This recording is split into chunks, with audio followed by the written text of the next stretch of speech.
ব্যাপারে আমরা এখানে অনেকে জানেন না কামাল সাহেব যে আগে পরে দুষ্কর্ম করছে, আপনারা জানেন? জানি।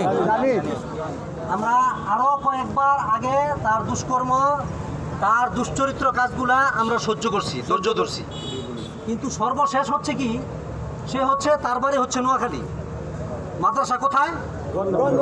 আমাদের তারাবা পৌরসভা। ছাত্রী হলো আমাদের গন্দ্রপুরের রূপসীর তারাবর।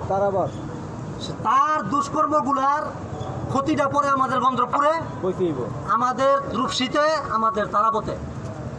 সে অর্থনৈতিক জরিমানাও দিছে, আপনারা জানেন, দুই একজন সবাই জানেন, অনেকে আপনারা জানেন ইদানিং অর্থনৈতিক জরিমানা দিছে। অর্থনৈতিক জরিমানা কিন্তু আমাদের মেয়েদের, আমাদের গ্রামের মেয়েদের, আমরা এই কথাটা বলতেও কিন্তু লজ্জাবোধ করি। আর এইটাই তার সবচেয়ে বড় পুঁজি, যে দুর্ঘটনা ঘটবো তার মেয়ে, তার চাচায়, তার মামায়, তার ভাগিনায়, তার গ্রামবাসী এটা নির্লজ্জ হইয়া তাদের মেয়েদের ঘটনা ফাঁস করবে না।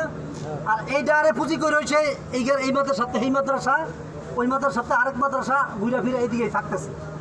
সর্বশেষ ক্ষতি কাদের? সর্বশেষ ক্ষতি কাদের? আমাদের ক্ষতি হইতেছে। এই জন্য আমি গতকালকে তারে জিজ্ঞাসা করছি, গতকালকে আমি তারে খুব ভালো করে জিজ্ঞাসাবাদ করছি। তো আমি 2 নং ওয়ার্ডের কমিশনার অ্যাডভোকেট জসিমউদ্দিন সাহেবের সাথে যোগাযোগ করছি, উনি আমাকে জুমার বার টাইম দিছে। আজকে আমাদের 1 নং ওয়ার্ডের কমিশনারের সাথে আমি কথা বলবো মাগরিবের পরে ইনশাআল্লাহ। এরপরে জুমার পরে আপনারা যে কথাটা বলছেন, তারা মিয়া দাদা বলছে, আনিসও বলছে, যে লোকজন নিয়ে তার মাদ্রাসা তালা মেরে দেওয়া দরকার, গার্জিয়ানদেরকে ইনফরমেশন কইরা সমস্ত ছাত্রী বার করে দেওয়া, তার মাদ্রাসা বন্ধ করে দেওয়া দরকার। বন্ধ করে দিলে বাস তার কাছে, তার অধীনে কোনো মেয়ে নিরাপদ না। এটা আমরা একাধিকবার দেখছি।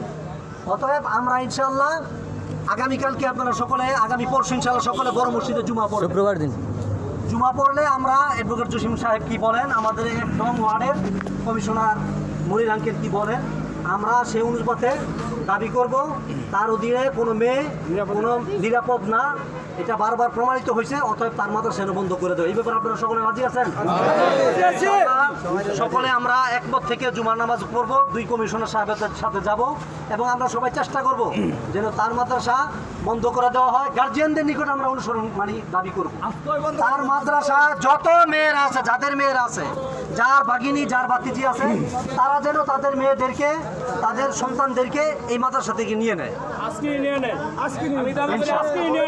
ইনশাআল্লাহ।